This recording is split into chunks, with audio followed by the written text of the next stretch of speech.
Hello friends, आज हम लोग सॉल्व करेंगे क्लास 11 मैथमेटिक्स चैप्टर 1 सेट्स का exercise 1.2। Question first, which of the following are examples of the null set. Null set आप लोग सोच रहे होंगे क्या होता है, ये तो नया वर्ड आ गया, लेकिन एम्प्टी सेट्स को ही नल सेट बोलते हैं। एम्प्टी सेट के बारे में मैंने पिछले वीडियो में बताया था, तो इसका फर्स्ट पार्ट हम लोग सॉल्व करते हैं। तो first part, set of odd natural numbers divisible by 2। Odd number आप लोग सोचते होंगे कि डिविजिबल बाय 2 तो होता ही नहीं है, बट इसमें तो दे दिया है डिविजिबल बाय 2, इसलिए ये रॉन्ग है। क्या बोलते हैं, इसमें कोई एलिमेंट ही नहीं आएगा, कोई ऐसा नंबर ही नहीं है, इसलिए a is equal to 5, it is a null set, इसलिए ये नल सेट हो जाएगा। कोई इसमें एलिमेंट ही नहीं आ रहा है, इसलिए नल सेट हो जाएगा। Second part, set of even prime numbers. Even prime numbers में हम लोग जानते हैं एक ही होता है, जो कि है 2, और ये नल सेट हो जाएगा। नल सेट नहीं रहेगा क्योंकि it is not null set, क्योंकि एक एलिमेंट तो आ रहा है, और नल सेट वो होता है जिसमें कोई भी एलिमेंट नहीं आए। Third part, x such that x is a natural numbers, x is less than 5 and x is greater than 7। इसमें तो देखिए गजब कह दिया है कि x 5 से छोटा होगा लेकिन x 7 से बड़ा है। ऐसा तो संभव ही नहीं है कि x कोई नंबर है वो 5 से छोटा है लेकिन 7 से बड़ा है, ये इसलिए c is equal to 5, it is a null set. Fourth, y such that y is a point common to any 2 parallel lines. एक कोई पॉइंट है पैरेलल लाइंस में, कॉमन पॉइंट तो कोई होता ही नहीं है, इसीलिए नल सेट। आप कोई कभी भी देखिएगा दोनों पैरेलल लाइंस जा रही हैं सीधे सीधे सीधे, वो कभी इंटरसेक्ट नहीं करेगी, कोई भी इंटरसेक्शन पॉइंट होता ही नहीं है, कॉमन पॉइंट कोई होता ही नहीं, इसलिए ये d इज़ इक्वल टू 5 और it is a null set हो जाएगा। Second question, which of the following sets are finite और इनफाइनाइट। हम लोग में इसमें सेट्स दिया हुआ है, उसमें हमको बताना है कि कौन सा सेट फाइनाइट है, कौन सा इनफाइनाइट है। First, the set of months of a year. तो सेट ऑफ मंथ्स 12 मंथ्स होते हैं एक ईयर में, हम लोग जानते हैं कि ये लिमिटेड है, तो हम लोग जानते हैं कि नंबर ऑफ़ एलिमेंट्स इसके अंदर काउंटेबल है, हम लोग इसको काउंट कर सकते हैं, तो ये हमारा फाइनाइट सेट हो जाएगा। Second, 1 2 3 dot dot dot dot dot आगे बढ़ते जाएगा, हम लोग इसको कभी काउंट ही नहीं कर सकते, ये अनलिमिटेड है, इनफाइनाइट है, इसलिए इनफाइनाइट सेट हो जाएगा। थर्ड, 1 2 3 डॉट डॉट डॉट 99 100, इसमें लास्ट एलिमेंट देखिए डिफाइन किया गया और ये लिमिटेड है, इसलिए ये 100 तक जाएगा, कहाँ तक जाएगा ये हमें मालूम है, इसलिए फाइनाइट सेट हो जाएगा। Fourth part, the set of positive integers greater than 100। Greater than 100 तो कुछ भी हो सकता है, 100 100 200 300 4 ऐसे ज़्यादा, 1000 भी हो जाएगा, लाख भी हो जाएगा, इनफाइनाइट तक बढ़ते जाएगा, इसलिए ये इनफाइनाइट सेट हो जाएगा। Fifth part, the set of prime numbers less than 99। 99 के नीचे जितने भी प्राइम नंबर्स हैं उसको हम लोग जानते ही हैं कि कौन कौन से प्राइम नंबर्स हैं। 99 के कम इसमें क्या बोलते हैं, अपर लिमिट डिफाइन किया हुआ है, इसलिए ये फाइनाइट सेट हो जाएगा। Third question, state whether each of the following set is finite और इनफाइनाइट। इसमें भी हमें फाइनाइट और इनफाइनाइट सेट को पहचानना है। तो first part, the set of lines which are parallel to the x axis. तो the set of lines which are parallel to the x axis. X axis हम लोग, आप लोग कार्टेशियन प्लेन जानते होंगे, कार्टेशियन प्लेन, उसमें एक्स एक्सिस के parallel तो बहुत सारे लाइन होते हैं, कहीं से भी खींच दीजिए, एक्स से पैरेलल बहुत सारे लाइन खींच सकते हैं, तो ये इनफाइनाइट सेट हो जाएगा। Second part, the set of letters in the English alphabet. English alphabet में हम लोग जानते हैं कि लिमिटेड 26 लेटर्स हैं, जो कि लिमिटेड हैं, हम लोग को पता है कि इतने सारे लेटर्स हैं, तो it is a finite set. Third part, the set of numbers which are multiple of 5। तो मल्टीपल ऑफ 5 तो बहुत सारे नंबर होते हैं, 5 10 15 20 25 ऐसे बढ़ते जाएंगे, 100 भी है, लाख भी है, 10 लाख भी है, ऐसे बढ़ते जाएंगे, इनफाइनाइट है मल्टीपल्स, इसलिए इनफाइनाइट सेट हो जाएगा। Fourth part, the set of animals living on the earth. देखिए ये बहुत ही क्रिटिकल क्वेश्चन है, बहुत ही टेक्निकल क्वेश्चन है ये, इसको बहुत लोग सोचेंगे कि ये set of animals living on the earth, animals तो अनकाउंटेबल है, तो ये इनफाइनाइट सेट होगा।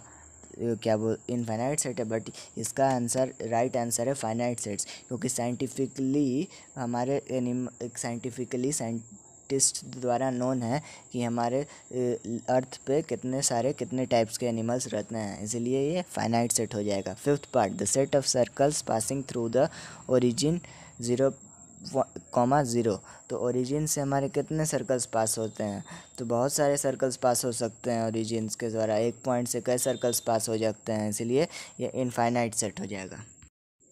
Question fourth, in the following state whether A is equal to B और नॉट। हम लोग को बताना है इसमें कि ए और बी इक्वल सेट्स हैं या नहीं। Part first, A is equal to A B C D, B is equal to D C B A. तो ए में देखिए ए आ रहा है, बी में भी ए आ रहा है, ए सेट में बी आ रहा है तो बी सेट में भी बी आ रहा है, ए सेट में सी आ रहा है, बी सेट में भी सी आ रहा है, ए सेट में डी आ रहा है, बी सेट में भी डी आ रहा है। तो सारे एलिमेंट सेम है, आ रहे हैं दोनों सेट्स में, तो A is equal to B. Second, A is equal to 4 8 12 16, B is equal to 8 4 16 18। तो 4 ए में आ रहा है, बी में आ रहा है, 8 ए में आ रहा है, बी में आ रहा है, 12 ए में आ रहा है बट बी में नहीं आ रहा है, तो यहाँ पे A does not equal to B. Third, a is equal to 2 4 6 8 10, b is equal to x such that x is positive in even integer, x is less than or equal to 10। तो b को हम क्या बोलते हैं, roster form में लिखेंगे तो 2 4 6 8 10 हो जाएगा। और क्या बोलते हैं, दोनों में देखिए सारे एलिमेंट सेम है और a और b सेट में, तो इसलिए a is equal to b। Fourth part, a is equal to x such that x is a multiple of 10, b is equal to 10 15 20 25 30। तो एक सेट को हम क्या बोलते हैं, मल्टीपल ऑफ 10 है, तो इसको रोस्टर फॉर्म में लिखेंगे तो 10 20 30 40 एट्सेट्रा बढ़ते जाएगा। तो लेकिन b में 15 है लेकिन a में 15 नहीं है, सेट b में 25 है लेकिन a में 25 नहीं है, तो इसलिए a does not equal to b हो जाएगा। Fifth question, are the following pair of sets equal, give reasons. इसमें भी हमें बताना है कि पेयर ऑफ सेट्स जो दिए गए हैं वो इक्वल हैं या नहीं। तो first part, a is equal to 2,3, b is equal to x such that x is solution of x square plus 5x plus 6 is equal to 0। तो इस x एक सॉल्यूशन है क्वाड्रेटिक इक्वेशन का। हम लोग क्वाड्रेटिक इक्वेशन को solve करना जानते हैं, तो x की वैल्यू निकल जाएगी -2, -3। तो b is equal to roster form में लिखेंगे b सेट को तो हो जाएगा -2, -3। तो लेकिन a में देखिए -2 है, a में 2 है लेकिन b में माइनस में है, इसलिए दोनों एलिमेंट्स डिफरेंट हो जाएंगे। तो a does not equal to b because in a positive value 2 and 3 but in b negative value of 2,3 is present. Second part, a is equal to x such that x is a letter in the word follow, b is equal to y such that y is a letter in the word wolf. तो a is equal to हो जाएगा FOLW, roster form में convert करेंगे तो, और b is equal to WOLF हो जाएगा। तो देखिए a में f आ रहा है, b में f आ रहा है, a में o आ रहा है, b में o आ रहा है, a में l आ रहा है, b में l आ रहा है, a में w आ रहा है, b में w आ रहा है। तो सारे एलिमेंट्स इक्वल हैं, सारे एलिमेंट्स दोनों सेट्स में आ रहे हैं, तो a is equal to b। Sixth question and last question, from the sets given below select equal sets. बहुत सारे सेट्स दिए गए हैं नीचे में क्या बोलते हैं, और उसको हमें बताना है कि कौन कौन से सेट्स आपस में इक्वल हैं।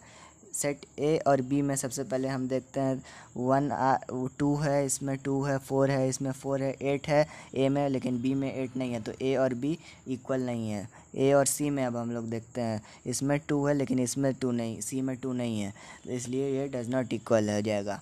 ए और डी में अब हम लोग देखते हैं, तो डी में 3 है बट ए में 3 नहीं है, इसीलिए ए और डी नॉट इक्वल हो जाएगा। ए और ई में हम लोग देखते हैं, तो ये देखने ही से समझ में आ रहा है। ए और एफ में देखने ही से समझ में आ जा रहा है कि इक्वल नहीं है। ए और जी में भी देखने ही से समझ में आ जा रहा है कि डज नॉट इक्वल है। ए और एच में भी इसी तरह नहीं समझ क्या बोलते हैं, नॉट इक्वल हैं। अब बी और सी में हम लोग देखते हैं, तो बी में 1 आ रहा है, सी में 1 नहीं आ रहा है, तो ये डज़ नॉट इक्वल हो जाएगा। बी और डी में देखते हैं, तो 1 आ रहा है, डी में 2 बी में आ रहा है, 2 डी में आ रहा है, 3 बी में आ रहा है, 3 डी में आ रहा है, 4 बी में आ रहा है, 4 डी में आ रहा है। तो सारे एलिमेंट्स सेम हैं और सारे एलिमेंट्स बी और डी दोनों में सेम है और दोनों में आ रहे हैं, तो बी और डी इक्वल हो जाएंगे। B is equal to D, एक हमको इक्वल सेट्स मिल गया। अब बी और ई में कंडीशन, बी और एफ में कंडीशन करेंगे, बी और जी में करेंगे, बी और एच में करेंगे, तो सारे डज नॉट इक्वल आएंगे। अब सी और डी में करेंगे, सी और डी में करेंगे तो इसमें सी में 4 आ रहा है, डी में 4 आ रहा है, सी में 8 आ रहा है, लेकिन डी में 8 नहीं आ रहा है, इसलिए C does not equal to D. C और ई में करेंगे तो नॉट इक्वल आएगा, सी और एफ में करेंगे तो नॉट इक्वल आएगा, सी और जी में करेंगे तो नॉट इक्वल आएगा, सी और एच में करेंगे तो नॉट इक्वल आएगा, डी और ई में करेंगे तो नॉट इक्वल आएगा, डी और एफ में करेंगे तो नॉट इक्वल आएगा, डी और जी में करेंगे तो नॉट इक्वल आएगा, डी और एच में करेंगे तो नॉट इक्वल आएगा, ई और एफ में करेंगे तो नॉट इक्वल आएगा, ई और जी में करेंगे तो नॉट इक्वल आएगा, ई और एच में करेंगे तो नॉट इक्वल आएगा। सॉरी, ई और जी में देखिए होगा इक्वल, ई और जी इक्वल है। ई में -1 है, जी में -1 है, ई में 1 है और एच में जी में 1 है, इसलिए दोनों ई और जी इक्वल है। और बाकी सब में आप क्या बोलते हैं, एफ इज़ और जी में करेंगे तो नॉट इक्वल आएगा, और एफ और एच में करेंगे भी तो नॉट इक्वल आएगा, जी और एच में भी करेंगे तो नॉट इक्वल आएगा। इसी के साथ हमारा समाप्त होता है एक्सरसाइज। Thank you.